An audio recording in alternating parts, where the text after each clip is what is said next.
What's up, everyone? I'm RJD from Content Factory Media Group. I am a content creator, a photographer based out here in Fort Lauderdale, Florida. In this first episode, I'm going to be doing an interview with my business partner. Actually, somebody I met when he was in high school, and he ends up turning out to be my business partner years later. So peep this story, man. I appreciate you guys listening to this podcast. I hope you guys get a lot of value from it. All right? Peace.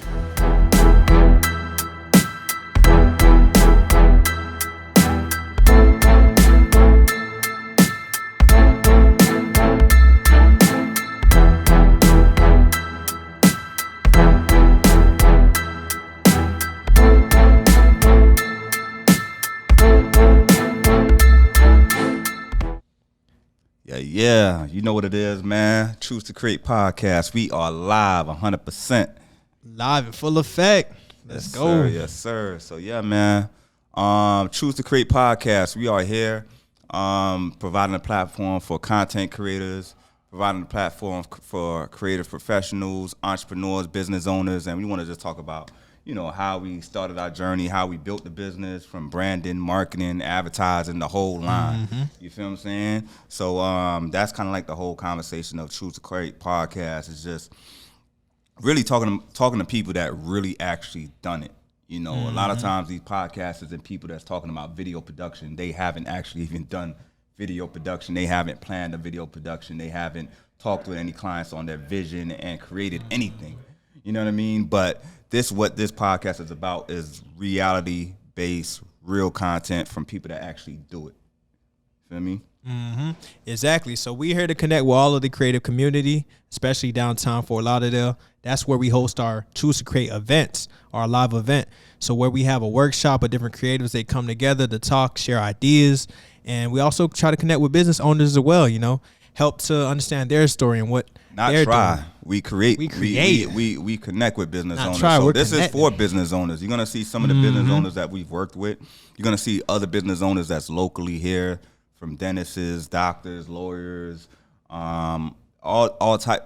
We got some sauce for you. We got some, of course. Some of my mentors gonna even come through. I just got off the phone and I'll say, hey, you know what it is? I need you to pull up, brother. So we got some people coming through. So I appreciate you guys locking in for the first Choose to Create. And my bad for cutting you off. I did cut you off a little bit, huh?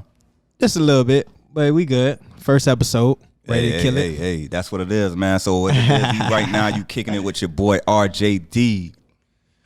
Let's do it. It's your man Raoul B. And we in the building, man. Choose to Create podcast. You heard? Let's do it. So yeah, man. So where we gonna start? Just a little background on who I am and where we started at, man. Creating content all started from, man, early. But when it comes to like creating actual video production, film school was 2007. Graduated film school 2009, and from there we just started freelancing. Part of the reason why I do Choose to Create, or part of the reason why I do what I do, is because in the early ages, I wish that I had somebody that was able to like give us a different perspective, give us a different outlet, and actually have real connections and real opportunities for us to actually make money doing something that we love doing. A lot of times we sit about and complain about things, but we just haven't provided those opportunities. So like on a real standard, I wanted to set that on a real life, like doing it in real terms. You already know. Yeah. Doing it in real life, not like this is podcast. This is years after we've been done doing work for 10, 15 years out here, you heard? So like that's why now it's a platform where it's online. You can catch some knowledge and information. So when we graduated in 2009, or when I graduated in 2009, I left with a reel. I left with my portfolio, printed out, nice portfolio, but I didn't leave with a business plan. Talk about it. Yeah, like I had all of this like content that I made while I was in film school. I had this portfolio, but I didn't have like any business structure, how to pitch what I was doing, any format of business structure, how to like price my services, right? So I was just kind of like out there just doing what I do, trying to like learn. I was learning off experience. Yeah. LOX. So learning off experience, you feel what I'm saying? So that's kind of like what I was doing. And following breadcrumbs as I go along and just getting all the goals and just learning as I went along. So like '09, I started freelancing in the event space. Doing photography and stuff like that. So '09 to 2012, I was kind of traveling from Atlanta, North Carolina, Philadelphia, Brooklyn, New York City, Connecticut, just shooting content from like music videos, event photography, branded photography, headshots, all types of things like that. And the things that was making me money was event photography. So I stuck to that. And that's what brought me back down to Florida. You know what I mean? When I got back to Florida, I got into wedding space. Hey, they love weddings. How did I get into weddings? Churches, bro. Church. So I went back and I worked at my church and I just did content for free. That's and dope. So if you want to know how to build a great base of like clientele, church, family events, baby showers, weddings, all that stuff happened at church. Of course. Right? So that was my first spot, and then right after church, I'm from Broward County, so I'm in the club. Don't get it twisted. Trop, I'm in all the clubs. You understand me? So that's how I actually really started getting popping. It was like being in the clubs with club promoters, with events. You feel what I'm saying? So every time I went to a club, I made a lot of connections because when I post that content on Facebook, a lot of people follow us. A lot of people start liking. And they start tagging themselves. That's how we built the whole thing in the club. You feel what I'm saying? Exactly. So doing events and doing club events to doing birthday parties, baby showers, all that good stuff, weddings and all that good stuff. I eventually connected and got a connect from Joy Pearson out in Atlanta and started doing corporate events. So I started learning corporate events, how to do branding content and stuff like that. Even around that time, I was working with Mr. Coleman, doing a lot of fashion shows. So I started doing high fashion type of stuff. So like that was the lane of like how we built the whole, like the foundation of content creation. And now I'm gonna speed it up to when I met my business partner right here. You feel me? How we connected is I was doing some commercial work for David Muir, my another one of my mentors, which you're gonna see on this podcast eventually. Yep. We was doing something for high achievers, national high achievers, or some kind of high National Achievers Society. Yeah. It's a society. They're a secret society. Secret society of high achievers. You understand? In school. So we was there taking pictures, and they had like the governor, they had the mayor, they had like chief. I was just there doing what I do best, and that's creating content and connecting with the people. So I don't know, like that's like the first time I met you, right? Yeah, that was the very first time actually. You was covering the event. It wasn't actually the National Achievers event. It was actually a Martin Luther King Day event where they had the governor, they had a lot of public officials was in the room pretty much. And I was actually the MC of that event. So like me being 15 years old, being the MC of this massive event, I don't really know what's going on. I was a little nervous, but I told myself I wasn't. But like that wasn't even, like what I really focused on. It was more about like, okay, this is how I'm going to present myself. This is how I'm going to be. And I pretty much crushed it, man. And pretty much like doing that experience pretty much got me to meet him, got me to where I'm at now. And it was just an awesome opportunity. And I remember finishing that and seeing RJ like, yo, man, that took a lot of courage, bro. Like, yo, I don't know if I was at me, I don't know what I would do, man. That's what's up, man. Keep it up. So I just remember that first encouragement I got from him, and seeing him engage and doing photography was always kind of interesting to me. And then I think about 2 weeks or a week and a half later, he spoke at the school, right? He spoke to the students. You talk about that one right there. Number one Uno speaking event. Number one. Listen. Yep.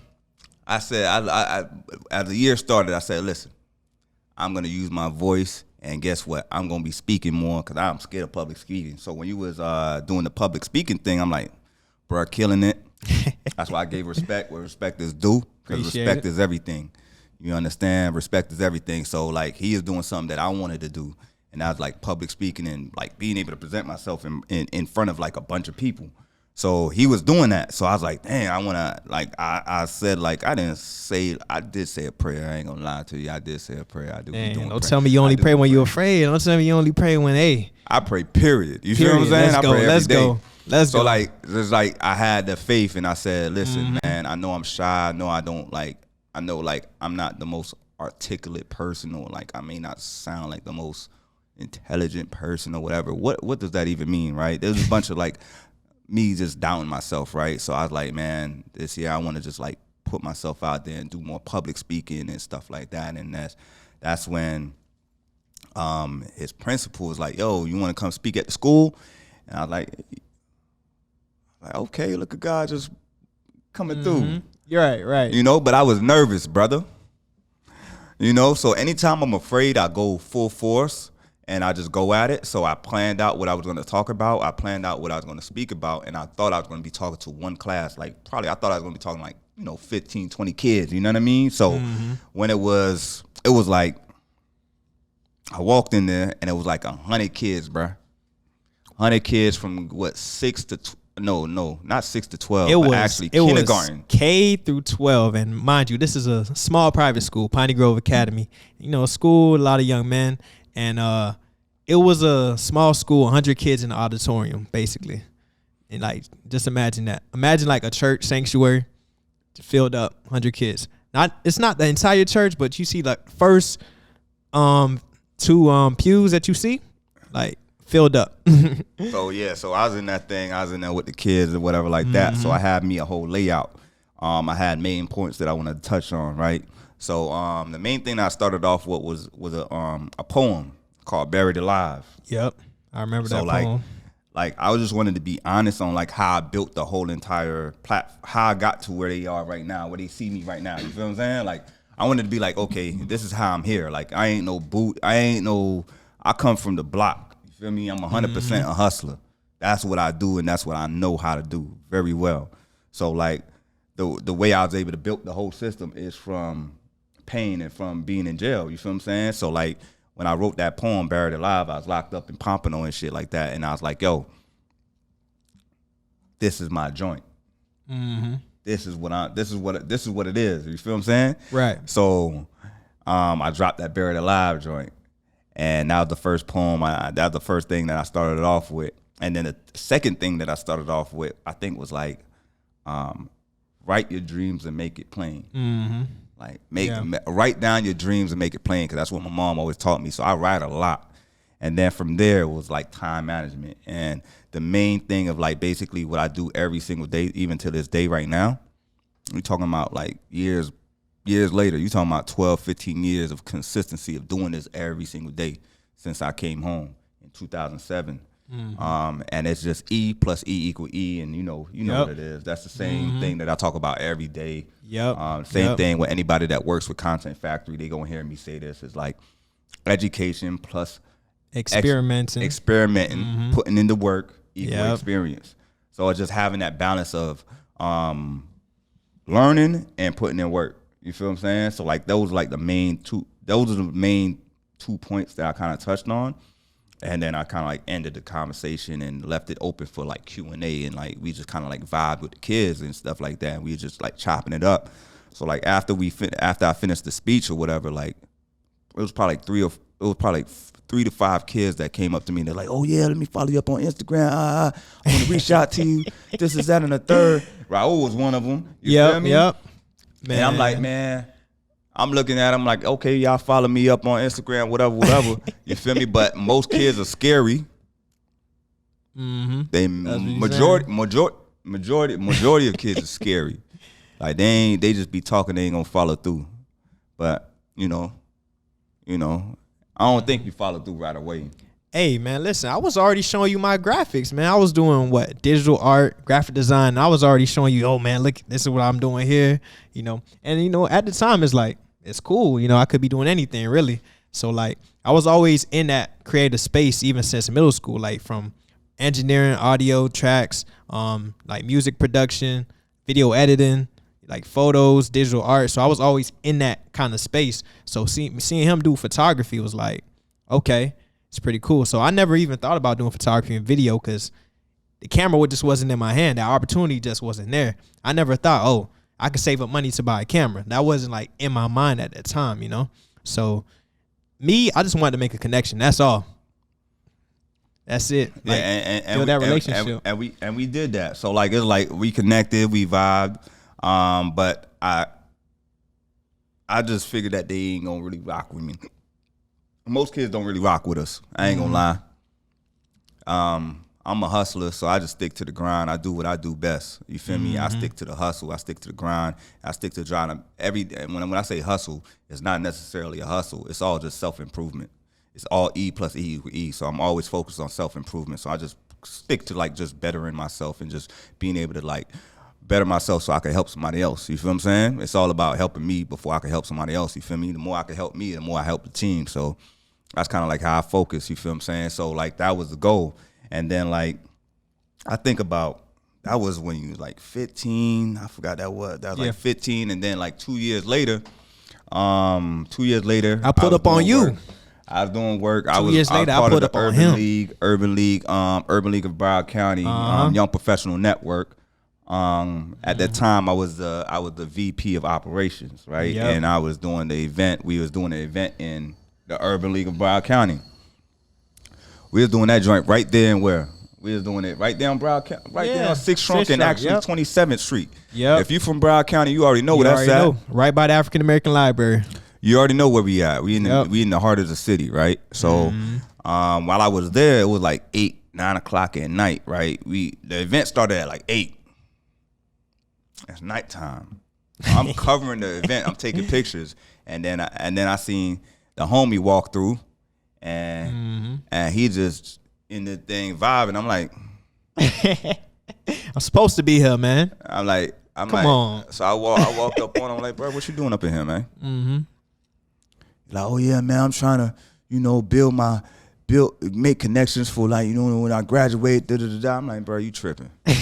What you doing up in here, man? You on some? What you doing, bro? He like, oh yeah, I'm trying to make connections. I'm like, bro, what grade you in? Like, oh, I'm in the 11th grade. I'm like, okay, this boy different. Let me get your number, because you think this a game, and I don't really play too much games. So I'm like, we gonna work. So if you want to come in here and think that it's a game and you bump into me, majority of people is not going to give you the opportunities, and most people ain't going to put work in with you. I'm going to work with you. I'm going to grind with you. So I'm like, man, let's see what it is. Let's see if you got heart. Let's see if you got anything made up in you. So I say, let me get your number, and we connected. Right? And I think the following week, you texted me, yo. No, I remember you were calling me, too. I was in math class. You called me. Like, I'm leaving school. School just finished. He called me. I'm like, dude, what? Okay. Because usually nobody really called me. Like, I got a lot of people's numbers that day. He was the only one who called me. And I even texted other people too. They respond, say, oh, man, it was cool meeting you too, man. And then nothing really came out of that. But, he called me, say, hey, what's going on? What you doing? And I think he had a documentary that he was filming. He said, yo, come by. We got a documentary that we're shooting, you can talk about that one. Yeah, so the documentary is shooting. So like we always working. So I try to figure out like a passion project, because it's like paid versus passion, right? So a lot of times we just do a lot of paid work. So I wanted to do more passion projects. So our Choose to Create team, because we've been doing Choose to Create now for like 3-4 years, and meet up in person. You feel what I'm saying? So like I was like, all right, let's do a Choose to Create documentary based off of like people that's been through things and like overcame things, right? So I'm like, yeah, pull up for the documentary. You feel me? I was gonna have the whole crew come through, the lights, everything was gonna be set up. I had a doctor, Doctorio Tasha, shout out to you. Dr. Tasha. Dr. Tasha came through. She was the psychologist interviewing a bunch of like people that's been incarcerated and came home and actually is doing big things, have their own business, entrepreneurs, doing really successful things, you feel what I'm saying? So we're gonna get these stories, you feel me? So that was the documentary was about. It was like, I think the I Am Project, some the name I Am Project, yep. Yeah, some name he came up with, You know, it could have changed, whatever like that. But it was like, you know what? Let's not even focus on the name. Let's just put in the work. So like that was what we was doing. And like, I think the shoot was at 9:00. And the call time was 9:00, and then at like 8:45, bro called me. He's like, "Oh yeah, I'm here. I'm out here with my mom, dude. You know, we just pulled up. I'm at the office. I'm at your office right now. Yeah, I'm asleep. You understand me? I'm asleep. So I pulled up. I was like, all right, I'm gonna be around. I'm right around the corner. I'm pulling up right now. So I got ready. Boom, boom, boom, boom, boom. Ran down the street, got over there. You feel what I'm saying? And then we started our documentary. Introduced you to Abdul, a videographer, another founder of Content Factory. You're gonna meet him shortly as well on one of the podcasts as well. But yeah, man. So I introduced you to the whole crew and like got you involved with the production shit. And I'm like, okay, let's see what you got. Let's see if you got any heart. Let's see if you got anything made up inside of you. And the only way we're gonna do it through E+E. Of course, man. Learning by doing, because like I feel like that's the best way to learn anything, really. Like if you don't ever step out and try it out, because it's really action before theory. You know, was nervous though. You weren't nervous? Nervous about what, really? Because you know, it's just when we like put the camera in your hand, you weren't nervous though. That first day documentary man, day. To me, how did you feel? What was going through your mind? What was going through your mind? To me, nervous is excitement. That's it. Nervousness, like being nervous or anxious, is excitement, you know, especially when it's something that's new to me. Right, that was excitement. Him putting the camera in my hand, I'm like, oh snap, okay, what is this? All right, so what do? You press this here, okay, this is how you record, this how you shutter speed, what's that? You know, so that was just like the excitement of, okay, this is what I'm gonna do. So I'm going around trying to get my shots and see how it even works. So like, I was familiar with handling video projects already. That he didn't even know, but you know what? I was already kind of familiar just a little bit, but I never used the camera. You know what I mean? So that was just like that taste. So like being there and Abdul, shout out to Abdul, you know, that was like first experience because, you know, man, he's legit, that's bro. Day one. Day one. And then day two, we did a speakeasy event. Nah, man. day two, we wasn't even supposed to be do speakeasy. I just told him to just pull up and I'm gonna show you some stuff about this camera. Oh yeah, that's right. I'm gonna teach you photography this time. I said I'm gonna teach you about photography, right? I like, yo, I'm gonna like, you know, day one you learned about video. Today you gonna learn about like photography for real. You know what I mean? And I was like, okay, cool. I taught him about the shutter speed, you know, the f-stops, you know, ISO, you know, the basics of everything. And at the same time, when I was teaching them, speakeasy was going on. Yep. You know what I mean? Yep. So I was like, walk with me. Let's go outside. Let's get some fresh air. So we walked to Speakeasy before it started. And I was like, let me introduce you to all of the guys over here at Speakeasy. I remember. So I introduced you to Brandon, Sheldon, all the guys over there, you feel what I'm saying? And I was like, yeah, these are homies, you feel me? You feel me? And so we went back to the office. We went back to my office, and then we started like learning the photography stuff. Boom. After that, we went straight into, we're straight into production, bro. All I remember was us coming back to the office, him having this camera with this long behind lens, him having a camera strap. He put it around my neck. You're shooting today. I'm like, oh, okay, cool. And then I walked away. Okay, cool. So we come into the event. After he introduced me to everybody, and I'm already comfortable with the environment, you know, I found my little corner that I can, you know, shoot. He just tell me, yo, man, you're going to be right here. You're going to be shooting. There you go. He walked away. Like, damn. Okay. So I'm shooting, trying to find my shots. I'm in one corner. Sink or swim, baby. Sink or swim, right? You gotta learn how to swim. The way I learned how to swim is like, get out in the water, man. I'm a 80s baby, man. I'm born in 86, man. Raised in the 90s, you heard? So like I learned how to swim through being thrown in the pool. And even after that, right, pretty much me being in that one area, you know, taking my shots. After he done left for like I don't know how long, he came back. He said, Okay, I see you getting some shots, man. That's pretty good, man. I see you got a little bit of an eye. But as far as they know, you are a professional. You could walk around, you could get in front of people, it don't matter. As far as they know, you're a professional. They don't know it's your first day. So I was like, okay. And that's the main thing. Like majority when it comes to like business or content creation or just like presenting yourself to anybody, it's all about confidence. It's 100% about confidence. It's 100% about how much you believe in yourself. So like once you walk into the building and you like, yo, I own this. This is what I do. This is who I am. Listen, this is what I'm going. You got to move with 100% confidence, and especially when you step in with me. I already got 10 years of experience. They already know my work. They already know what's going on. So if I come in and be like, yo, this Raoul, he's the photographer for the day. They're gonna be like, oh, okay. They just gonna automatically assume that this guy's a professional, right? But we gotta be willing to like invest in the future and really be able to bet on the future. Real you talk. feel what I'm saying? Yeah, real. Like it ain't us, it's the future, bruh. So you gotta be willing to bet on the future. If you ain't willing to bet on the future, why are you waking up every day? Like why are you working every day? Like it's all about the bet. That's on real. the future, bruh. You feel what I'm saying? So I'm like, if you walk in this building, you walking in with me, you gotta have 100% confidence. I gotta see how you're moving. You feel me? The 100%. shots, the photos was really good, but you were kind of timid. Yeah. So I'm like, man, shake the building. Move the whole entire building. You feel what I'm saying? So like after a while, he start moving the building. He start feeling the energy and start maneuvering with the energy. Because as a photographer, you have to control the energy of the room. Real talk. Yeah. You know what I mean?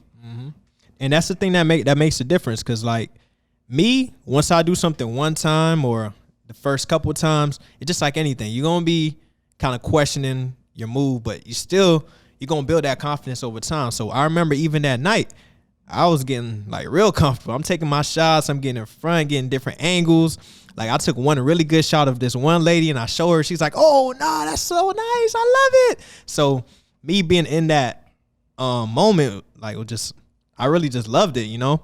And me being outside that late, I think it was like 11 p.m., almost midnight, and I'm getting these calls on my phone from my mom. She like, yo, Raoul, I need you home. Raoul, where you at? I got like 3 missed calls. I'm like, RJ, man, I gotta go. Hey, appreciate you. This was fun, but I gotta go. I think I got school tomorrow. So like, it was so dope though, man. Coming back to school, showing my friends like, yo, man, this is what I did this past weekend, bro. It's pretty dope, man. So like, it's like that's pretty much the start of everything though. So like, Never like what? You were still what? I was 17. Yeah, okay. 17. So like, that was the start of everything. that was the start of everything. That was like 17, you know? 2019, 2000. No, that was like 2020. 2020, early 2020. 2020.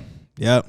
So 2020. Let's jump into like how Content Factory really started, right? Really started. So like,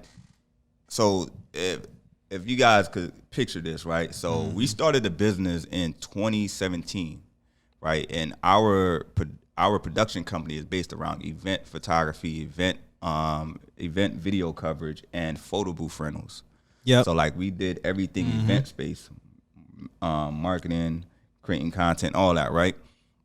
So then 2019 was our best year. 2017 we was building everything. 2018 we started getting the ball rolling. 2019 was our best year, so we was basically booked all year. I think, man, we made some numbers that year, man. My best numbers ever. You feel what I'm saying? So we was really booked. By the time 2020 came along, February 2020 came along, we was booked for the following 3 months. Like literally booked tight every weekend, booked tight. You feel what I'm saying? So when COVID hit, like I said, we was booked 3 months in advance of events every single weekend, and even some days during the week, some weeks during the week.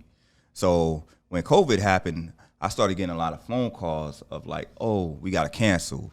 Oh, we got to postpone this event till later on. I started getting a lot of calls. Basically, my whole calendar got canceled, bro. Imagine. And this is a business I done invested everything I had into. And this is cash. I ain't got no credit. I mean, listen. Not at that time. You balling, man. Hey, listen. I ain't no balling. I invest into my belief. You feel me? And I put in the work, right? So, real. Yeah, there we go. Yeah, you got it. Yeah, so yeah, that was the last one in person. So like that was the last event, right? So after that, it was like, okay, What was the game plan, right? So I set up a game plan. I didn't have a full out plan, but I had a basic plan, right? So the game plan is this. We're gonna do. I lined up 5 different businesses, right? So I had a chiropractor that we worked with, Core Health. My brother Chris, man, shout out to you, bro. Man, solid dude. Yeah. Solid dude. Yeah. Big. He's a big inspiration to like a lot of shit that I do. I ain't gonna lie. Yes. It is what it is. I give respect where respect is due. Yeah. You feel me? Yeah. Like, I love hustlers. You feel me? I love business owners. I love grinders that take what they dream and believe in and bring it to life, right? So, Chris, shout out to you, brother. And then we had a psychologist, Dr. Tasha. Yep. Right? Yep. And then we had a real estate person. I forgot her name. And then we had a personal trainer. Yeah, Dre, Dre. the Iron Reaper. Dre the Reaper. I remember. Yep. Dre the Reaper. Yep. And then we had a construction, not a construction, but he does junk removal. Walt. Whoa. So we had 5 different businesses, right? Yeah. And mind you, everything got canceled. So what we did was I figured that every single day of the week I pull up on them because actually it started by Dr. Tasha. You know, this whole plan started with Dr. Tasha. It started with Dr. Tasha. Yeah, tell that story. I remember you. Man. So the way this whole entire thing started. She gave you that one phone call, right? She called me and she said, call. I was riding to work. I was still on my way to work. I'm like, man, I'm going to work. I'm going to grind. I tell my baby, my girlfriend, you know, my lady, Kylie, you know, I love you, baby. But real talk, you know, shout out to her because she was with me through the whole grind. Yeah. And so I was like, you know, I'm going to grind. I'm Jamaican, bro. I'm from Florida, man. I'm a hustler. That's what I do. Like, I ain't going to stop working. Ain't no COVID stopping nothing. Yeah. You feel me? So while I was riding to work, mind you, I'm on a bike. No, not a motorcycle, a bicycle that you pedal. It was a cool bike though. Y'all should see it. Y'all should saw it. I'm pedaling. And Dr. Tasha called me, so I pulled over and she's like, oh, I see that you put up a post that you said all your jobs got canceled and this, that, and the third. I know it's hard out there. You need help paying your phone bill? I could send you $50 right now and pay your phone bill. I say, word? I'm like, man. I don't want just a hand out. Listen, first off, I really, really appreciate you. For sure. Like, you know, that means a lot to me. Yeah. But I don't really take hands out. So what I'm going to do is I'm going to pull up at your office. I'm going to record something of you talking to the people and giving them encouragement. And then I'm going to edit it and I'm going to send it to you. And you could give me $50 for that. So she was like, okay. I don't know what I'm going to talk about, but all right. I just wanted to send you $50. You ain't got to do all that. I'm like, listen. It made me feel better to be able to do something. Like, I'm out here, you know. I done lost all my work. I don't want to just take money. I want to work, you know. So from there, I was like, oh, okay. Let me see who else in my phone that might need some content. So I called Chris. Yeah. I called Raoul. I called a bunch of people, bro. You feel what I'm saying? And it started with like three businesses, and then eventually the other 2 businesses came in line. But yeah, so that was like the basics of Content Factory. At the time, it was called Quarantine Media Group. Quarantine Media Group. Yeah, it's called Quarantine Media Group. So I came up with the name Quarantine Media Group. I was like, I was like, all right, I'm gonna call these 6 people. I looked at all of the content creators from Truth to Create. I'm like, okay, these are the 6, 7 people that I want to work with. I feel like they got heart. You feel me? So of course, I'm gonna dog. You know, I already told you, he's gonna be in every meeting. Anything that I know, anything that I'll be doing, you're gonna be in every meeting. I like, all right, cool. Let me see. Cause he got the tenacity, he got the mind. He way smarter than I was when I was young. So I'm like, he got to be there. Boom. I call like 5 other people. You feel me? Ab was there. A couple of other people was there, and then like we end up just being. It was us 3. It was like me, you, and Ab basically creating content for these 5 different businesses, and we did that for 5 months. And we took that time as like market research. Now, it wasn't like they was paying us big money. It was just the fact that they was willing to pay us anything, and we didn't have any money. At least we could pay our phone bill. At least we could pay some rent. You feel what I'm saying? So every day out that week, we are shooting a new business. Yeah. So 1 week we'll shoot. One day we'll shoot Dr. Tasha. The next day we'll shoot such and such. And then eventually it came to the day where we were shooting like shooting something in the morning, shooting something in the afternoon. Yeah. And like somebody, Ab would be here, I'd be here. And then it's like, okay, we was like, then Exactly. we were doing like 10 things in 1 week. Yeah. To the point where we was just like, every week there's either giving us like, I'm not even gonna talk about the price on here, but yeah, it was we just basically, what I took it as is market research, understanding what the businesses need, how we could help them, how the value of content was able to help them, and we was able to measure how we was able to do things for them. So from that, I was able to like really get a good measurement of like what people needed. And I just want to ask you a question, man. When we were going through the whole quarantine media group, and you know the whole business fell, like, did you know that the business failed? Did you like where were you at like with everything mentally? Like what were you thinking? Like just so I could kind of like. You want to know where I was at mentally, like, man? Yeah, like with quarantine media, because that like around February, March, like everything's kind of started with like March and the meeting. Like, just talk to me about like your perspective on that. My perspective, man, as a young man in high school, like during that time, I remember seeing my school get transitioned to virtual, get transitioned to Zoom. So with school being transitioned to Zoom, I'm like, okay, I'm at home, but that means I still have more time to be outside, you know? And RJ was always keeping in touch with me, you know, always being in the meetings. So like there've been times where I would have one class period, and between the class period, I'll join the meeting. Like with Content Factory, like in between the class period, I'm like, okay, quarantine media group, Yep, during the quarantine actually. So like during that, I would like do a meeting with the whole team with Ab, RJ, some other creatives, and then hop into a math class right after. So that's pretty much what the time was on basically. And I didn't expect like too much. Like I go into everything with like no expectation. I just go in, put my best foot forward, and just see what come out of it basically. And during that time being around, all I want to do is just be around. That's it. I'm gonna just stick around and stick through it and see what comes from it, basically. And you know, I didn't really know you was not it was struggling that bad for real, because you showed up. Basically, just showing up makes a difference, you know. Yeah. So like with because I had a plan before the COVID to like have like a lot of work for you, but like everything switched up in like a quick, like it was all good a week ago, and everything changed. So so once we started doing Quarantine Media Group, I think like the first projects we was doing was with Dr. Tasha and Dre and Chris. Yeah. And I was sending you, and like actually what really he gave me a call. So one day I was doing what I do, grinding and editing some pictures or editing some video, and I'm not the best video editor.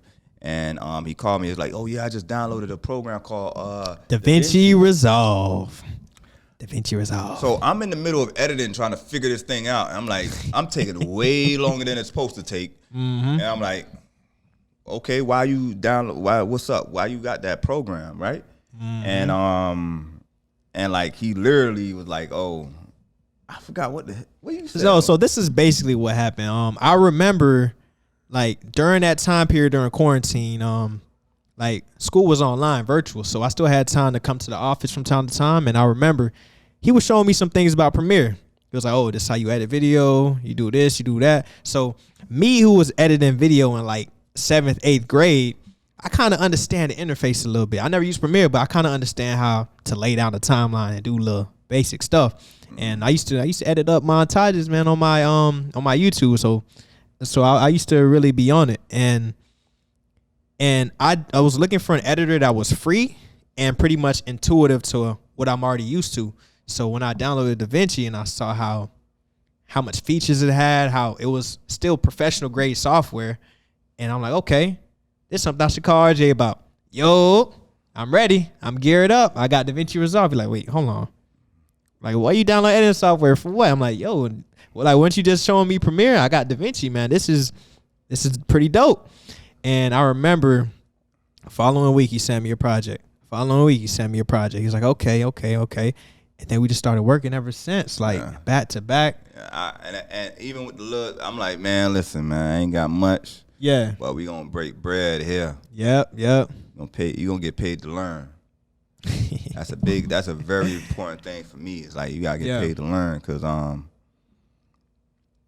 like the main thing for me is like, okay, like when I was 15, 16, I wanted to like make money, and then like my parents and stuff were like, oh, you young, just go to school. But everybody else, oh, you young, go to school. Like I said, I want to make money. I'm a man. I'm a young boy. Like you feel me? Like give me my opportunity. You feel me? Like I go into like Taco Bell, I go to Wendy's, I go all these different spaces. They ain't want to give me no job, no nothing. So eventually, the streets picked up, you feel me? And they gave me an opportunity to make money, you feel what I'm saying? So like, I was like, fast forward to like where I'm at now, it's like, I wanted to be able to like, all right, cool, let's make money doing something, even no matter how small it is, let's make money doing something that's not illegal. Let's do something that's positive, right? Let's do something that's productive. Something empowering for sure. Yeah, let's do something productive. Yeah. Like, you know what I mean? Like, because like it's all about that. That's really what that's the gist of everything. It's like spending your time with positivity. You feel what I'm saying? Because life is really, really short. You feel what I'm saying? So like and we want to spend our time in the right ways. You feel what I'm saying? So it's like It's all about time management at the end of the day. And it's all about opportunities and experience. You feel what I'm saying? So like you got to give people experiences and give people a chance to to do something with themselves. So I'm like, all right, cool. Let's do it this way. You feel what I'm saying? So like he was down the grind. So I'm like, hey man, I'm gonna keep shooting you some bread. I ain't really got much, but I'm gonna shoot you something. Man, you could get lunch with this. You could tell them how much it was, right? So if it was like what, $50? If it was $50, I'm splitting 20. I'm shooting you $20. Listen, me being 17, I'll take the 20. Shit, that ain't nothing to me, man. I ain't got no bills. I'm at the crib with my mom's. $20. I'll enjoy myself a little $20. Getting that like every other week. Every project actually, because we was doing every video project. We was doing like what, a project a week. You know what I mean? So yeah, like at that time, you was probably doing because you remember we were doing 5 events, 5 clients a month. Yeah, 5 clients a week. Yeah. So out of those 5 clients a week, I was only 2. I was only working like with 2. So like either way, all right, $40 a week. Yeah. Yeah, actually. Yeah. You feel what I'm saying? And I was making enough to pay my phone. I was like, man, let me just pay my phone bill. Let me just shoot my people some money. Let me just, let me just. Yeah. That's what keep the float going. You feel what I'm saying? But the most important thing for me was not the money. It was the team building, the relationships. Market research. That was how we built the whole business. Yeah. That's how we built the whole business through Quarantine Media Group, turned into Content Factory Media Group. Yeah. And that's how we built everything that we're doing right now. Yeah. And that's why I choose the creators here, and that's why we're just giving you the sauce. And like, you know what I mean? I don't know who will take this story and just be like, oh yeah, da-da-da. Like, yeah, for sure. Like that market research, us building a team, building a relationship with our current content creators, that's what turned into Content Factory, us working with the business owners. And not only that, we started to see like, what was it that they were using the content for, how we could use the content to actually help them, like hearing some of the feedback, asking for feedback, getting questions after working with them, like, yo, what has these videos done for you? Like, has these videos allowed you to get more clients, more patients, more views? Like, how much of a solution maker are we, Like, what have we done to help you? Because it's beyond making a pretty video that looks good, having a nice reel, It's more about the results that you're bringing too. So that was the main key of the market research. And after that market research, that led to different conversations, we went to courses, coaching. Yeah. So we're going to get into courses. Let me, hold on 1 second. Let me press play on this thing. Yeah. Still recording? Yeah, you just want to be safe because you're going to go deep, right? Yeah, you already know. So yeah, man. So the courses, what we is doing, like so all right, so Pete. Right? So when we went into courses, right? Mm-hmm. Right after Quarantine Media Group, we shut everything down. We did about Quarantine Media Group for about 3 or 4 months. Right. And we took that time as market research. Nothing was coming in. Nobody was working. So we took that time to like just connect with business owners and really get to learn to see how we could actually add value to them. And like, it's all about value, right? Right. So like after that, George Floyd happened. Right. And the whole entire, like for a lot of that was protesting and doing all, man, the energy was crazy. And like white folks, black folks, everybody was trapping. I'm like, man, listen, man, I rock with everybody. Like honestly, like I ain't like the media and the news ain't about to make me hate nobody. Like the media and the news is not gonna make me hate you, brother. I'm For real. sorry. I believe in you. I believe in humankind. Like I believe in the human. I believe in the man. Like that's just me. That's just what it is. You feel what I'm saying? Like that's what it is. And so like in that time period, I said, you know what? Let's do 50 headshots in a month. And so I put out a text to every business owner, every 50 headshots. Was that 50 free headshots? 50 free. 50 free headshots. Okay.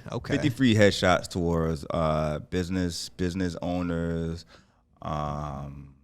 political people. Yeah, business owners, public officials, professionals, career professionals. Yeah. 50 headshots, and we recorded it as well. Did some videos recording that. And that's what we did. What do you feel like that did for you though when you did those headshots? I remember being there with you too. Man, it was just like it's just putting a different energy out there. Yeah. Okay. There was too much negative energy. It was affecting me. Like COVID alone was affecting me because the energy was so like depressing. So I was just trying to put a different energy out there. So it gave me a better uplifting energy. It started like with me, the way that I kind of like survive, the way I keep living, the only way I keep living is through like helping others.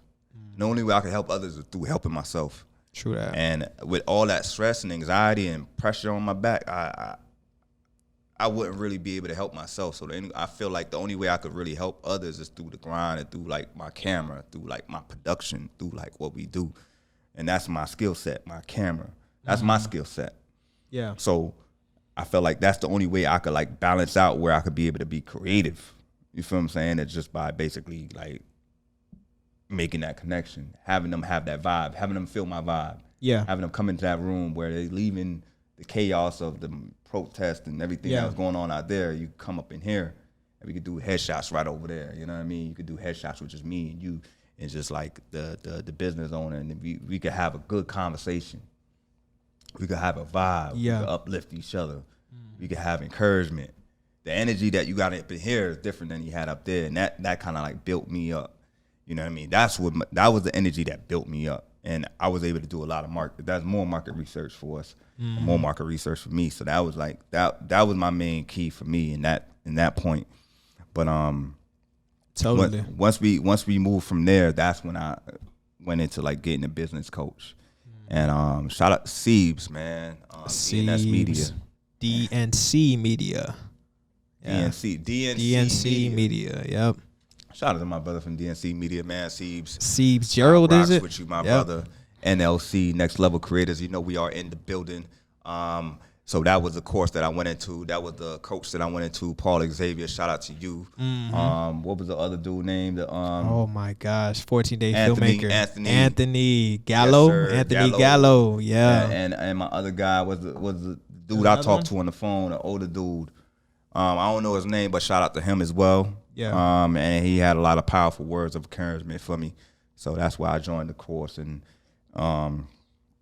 once I joined the course, I was able to understand the value of business coaches. And I've been with business coaches now. Now I'm on like my 4th business coach right now. Yeah. And since 2020, and that was like August 2020. August 2020 was like I got my first, or September 2020, I got my first business coach. And once I learned everything in that course, I brought it back to my brother, Raoul, my brother, Ab, and we just like Content Factory that's how Content Factory actually, the name and everything actually like legitimately was formed. Yeah. You know what I'm saying? So like that was the main thing. But once we got that thing going? What was in your mind once we got in October and we got our first client? We didn't even have our first client, but we was doing again more market research. But like, how was that vibe once we get from like building that NLC when I came back from building that Next Level system? Creatives? Yeah, All I remember is you had some new information every day.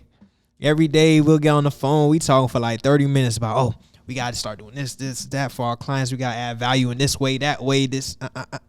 Okay. So now when we shoot videos, we got to have this in mind. We got to start having that in mind. Okay. So boom. See, I want to start a partnership with you. This is what we're going to do. I'm like, oh, man, listen, I'm just trying to graduate school, find something I could do, just make a little bit of money. I ain't worried about school. I ain't worried about no money. It's about value, bro. It's about value. So that whole experience was like, okay, because even at that time, I was into like reading books, self-improvement, improving myself. So like those type of conversations helped me like realize that, okay, so everything it is more about like, okay, it's more about making money, being successful for yourself. Because yeah, you can do that for yourself, but it's the value that you add to other people. Because yes, it's more than just, okay, I did a service for a client, they liked it, that's it.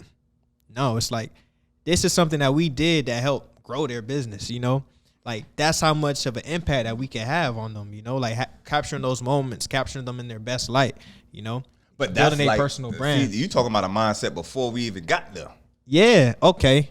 Yeah. And before we even got to that point where we start thinking like that, like before we was thinking about like most videographers, most content creators, like, oh, 4K. 4K, we need it to look like this. We need speed ramp, like slow mo. How we gonna be able to charge this if we don't? I'm like, listen. Yeah.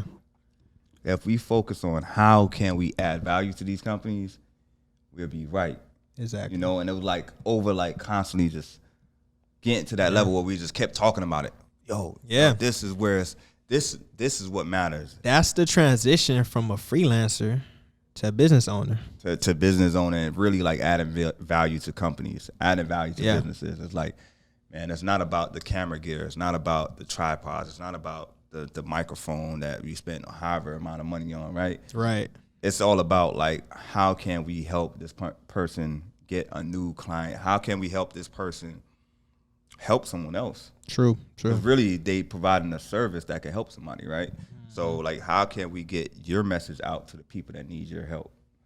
And like that, the more we start going into that, like that's why we kind of like in that mind frame where it's like, okay, this is our vibe. You feel what I'm saying? This is where we at with everything. This is our main focus. You know what I mean? But like, yeah, that's where it's at. It took a little minute to kind of like, cause people would be like, oh yeah, I got this gear, I got this new camera. I need to be paid this amount. I'm like, man, look. Yeah, you getting more gear doesn't immediately mean, oh yeah, I could charge this much. It's how much value you're adding now. Because let's say you charge a certain amount, but nobody's booking you. You charge $300 an hour, but no one's booking you.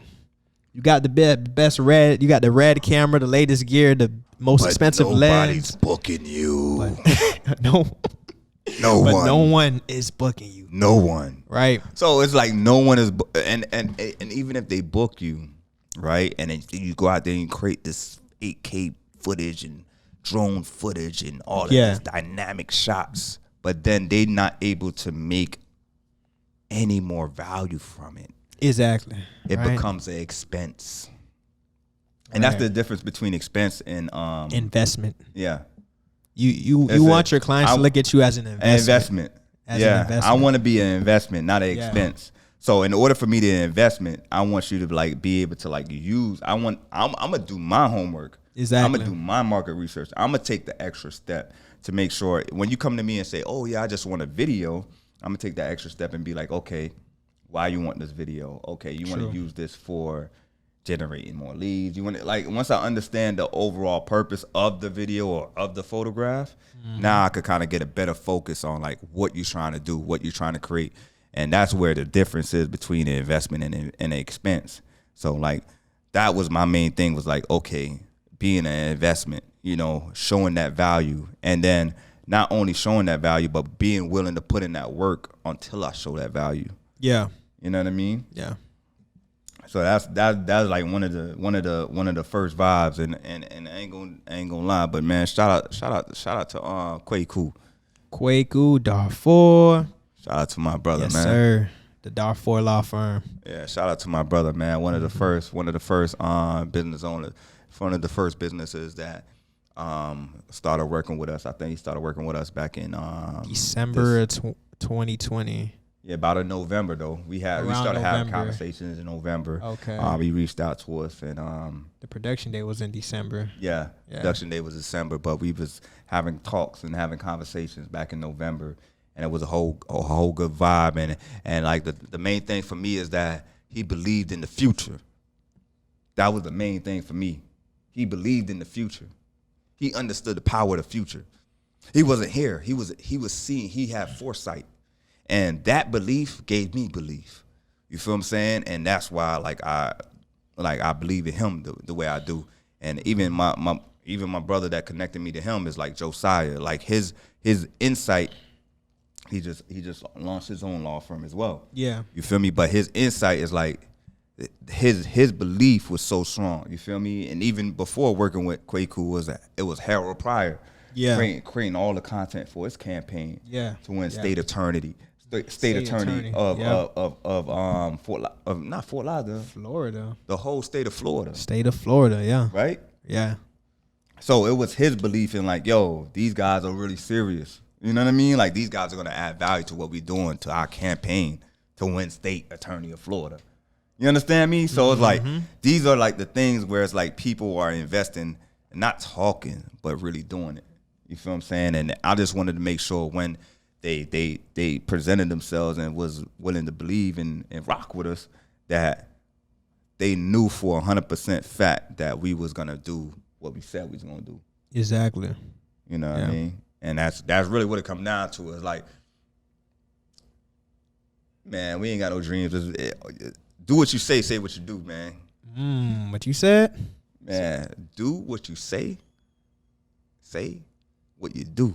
You understand me? Like, basically, what we talking about right now, we saying what we've done. Yeah. This is like talking about something that we've already done. I wouldn't be talking unless I already done it. You feel what I'm saying? Like, that's the same thing when I was chopping it up with you. It's like, I ain't talking about nothing that we ain't already do. You feel what I'm saying? Exactly. Yeah. So it's all 100% factual. It's all 100% of like what we're doing. It's not like we around here just talking about things that we're not doing. You feel what I'm saying? It's like that's why I choose to create. That's why this podcast. That's why we even here right now. Like exactly. Listen. We don't talk unless we done did it.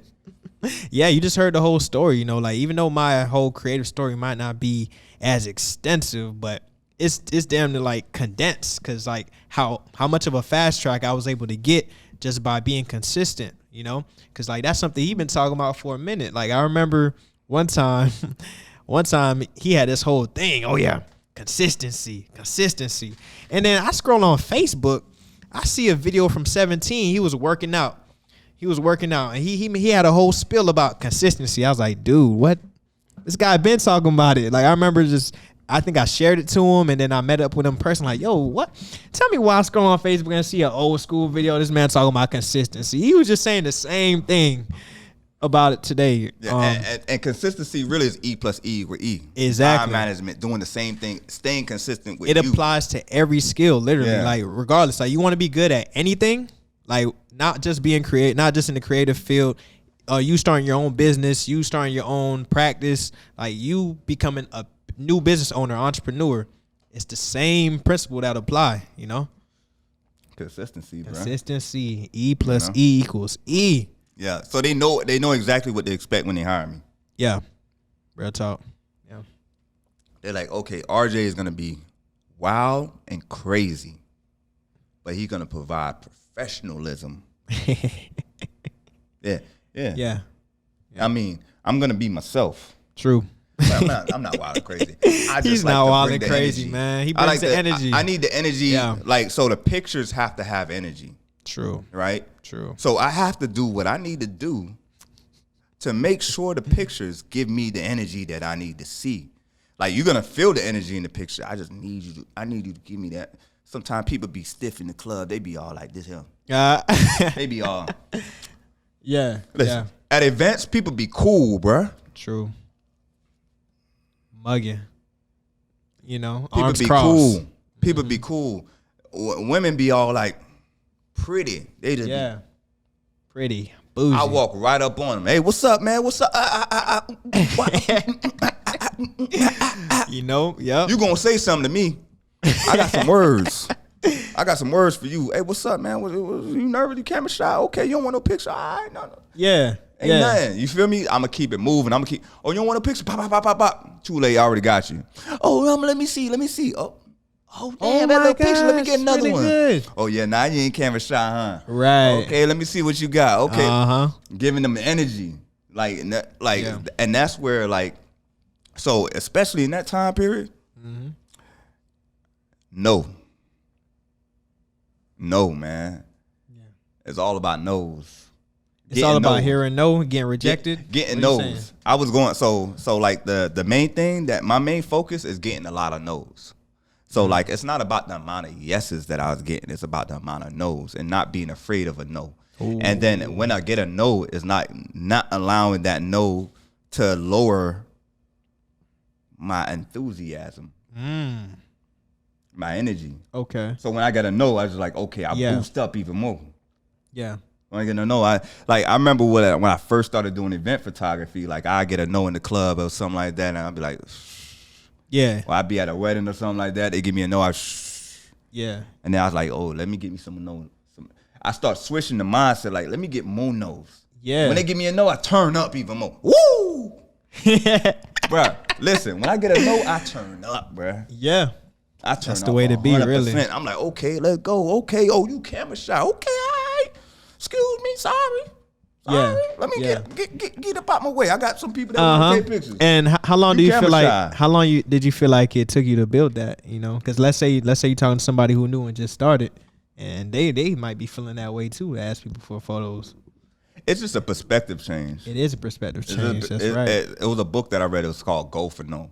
Go for No. Ooh. Go for No was a book that I read called Go for No. So that was like a perspective change. And then reading that book gave me a perspective change. Now, all right. I didn't read the whole book. Who does, really? If it ain't audio, book, hey. I read about 2-3 pages and I start walking around. I get excited. So like I got the message of the book, and basically it's like go for no. You feel what I'm saying? And that's like what I started doing. I just kind of switched my perspective on like what a no was. A no was like you gotta like go after it after that. You know what I mean? It's just like switching that perspective. You can read the book yourself. Yeah. You know, and I'm not reading Raoul or nothing like that, but you know what I mean? Like that was like a powerful book for me. And like that's what I started doing, and that's why I started preaching as well. Cause like when I learn, I preach. I teach whatever I learn, and that's my fastest way of learning is by teaching what I learn. You feel me? Anytime I learn something, like how I did with NLC, anything that I take in, I always go to my team and we have meetings and we have team meetings. Yeah. I feel like anytime you put a group of creative in a room, that's a powerful place to be in. Anytime you call a meeting, like, you know, like my OGs, when I like all my mentors, my OGs, they'll call a meeting.